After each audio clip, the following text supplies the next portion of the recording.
Boa noite. Hoje eu vim apresentar o trabalho pedido pelo professor Charles, da matéria de morfologia vegetal. No trabalho ele pediu que a gente escolhesse uma espécie vegetal para estar apresentando o caule e o tipo de folha, né? O tipo de caule e folha. Eu escolhi a rosa, que é uma planta que é mais acessível para mim, da minha mãe, tem aqui em casa. A rosa ela é da família Rosaceae. E essa aqui que eu trouxe, ela tem o nome científico Rosa chinesensis. A rosa ela tem origem na Ásia e o primeiro registro dela de cultivo foi há 5 mil anos na Ásia. Ela tem mais de 30 mil espécies espalhadas pelo mundo, né? Eu vou virar a câmera aqui para estar explicando melhor. Bom, aqui está a rosa, né? Como a gente pode observar aqui, ela tem o caule lenhoso ou semi-lenhoso, né? Dependendo do estágio vegetativo dela, da idade da planta. A rosa é uma planta arbustiva e perene, né? O que quer dizer esse perene? Ela tem um cultivo, ela é cultivada o ano todo, né? Não de forma.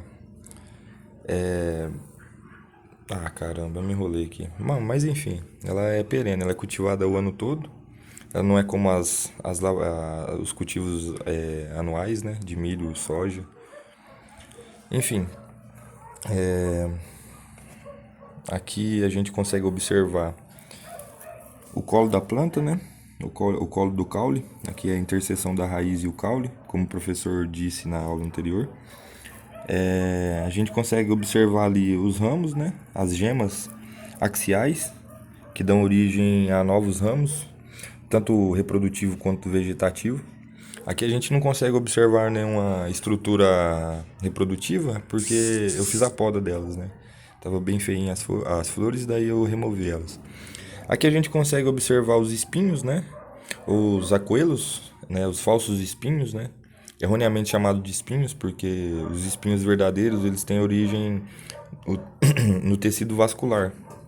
É, Já esses espinhos aqui, os aquelos da rosa, eles têm origem na epiderme. Então, o tipo de caule da rosa ele é ereto e aéreo. E tem essa presença que é uma característica da espécie das rosaceaes, da família, né, das rosaceaes, ter esses espinhos espalhados pelo caule. E qual seria a função deles, né? Como o professor explicou na aula passada, a função deles seria a proteção da planta contra insetos, pragas, né? A gente consegue aqui observar os ramos e as gemas axiais, né? Que tem esse crescimento lateral, fazem a planta onde que suporta as folhas, os pecíolos, né? Os ramos. Então aqui seria essa gema, né? Também chamado de nó. E aqui a gente consegue observar o entrenó, que é a região entre os nós do caule, né? A gente consegue observar aqui esses ramos secundários, né? Que também ele é bem característico da espécie das rosaceaes. E qual seria a função do caule, né? Como já dito, né? Já explicado pelo professor, ele tem a função de sustentar a planta, né? E de fazer o transporte, né? Da seiva bruta e elaborada pela planta.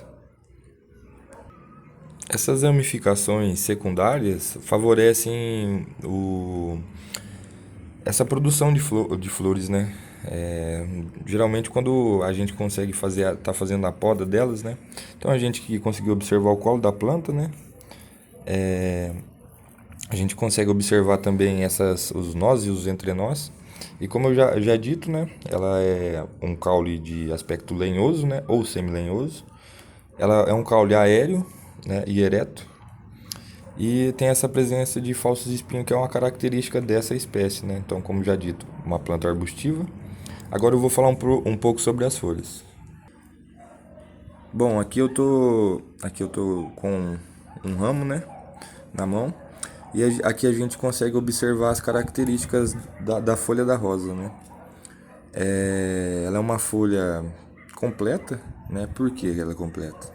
Que aqui a gente consegue observar a presença da bainha, né? Do pecíolo. Aqui a gente também tem as estípulas, né? Que ela é uma característica da família das rosaceaes, né? É uma folha reticulada, né? O folíolos, né? É reticulado, porque ela é uma folha larga, ela possui nervura principal, ela possui essas nervuras laterais, né, da folha. Ela tem o limbo amplo, né? No caso esse aqui, ela é uma folha composta também. Por que ela é composta? Porque ela é mais de uma folha por pecíolo, né? São pequenas folhas que compõem uma, né? Aqui a gente consegue observar o rack que seria essa parte aqui que distribui os folíolos. Até aqui seria o rack, né? Até esse par de folhas aqui. Ela é uma folha imparipinada, porque ela tem a terminação ímpar, né? A gente consegue observar aqui dois par de folhas e uma folha e um folíolo, né? Aliás, é solitário, né? Aqui a gente consegue observar o pecíolo, né? Que ela tem a função de sustentação desses folíolos, né? Aqui a gente vê a bainha. O celular não é tão bom, né? Mas a gente consegue ver a presença da bainha ali e dessas estípulas, né? Que seria o que? Essa bainha, a bainha, ela tem a função de anexar o pecíolo ao ramo, né? E essa estípula, ela é como se fosse, ela é soldada, né? Aos pecíolos, né? Ela tem a função de proteger a gema. No caso, né? Essa seria a função do pecíolo. Ela faz a proteção da gema, no caso ali também da bainha. A gente vê também que esses folíolos são serrilhados, né? Bom, como já dito, para mim não se perder muito aqui, ela é formada por folhas compostas, imparipinadas, com presença de estipes não, estípulas e bainha. Então ela é uma folha completa, ela tem o pecíolo, a estípula e a bainha. Aí aqui a gente consegue observar o ramo, né?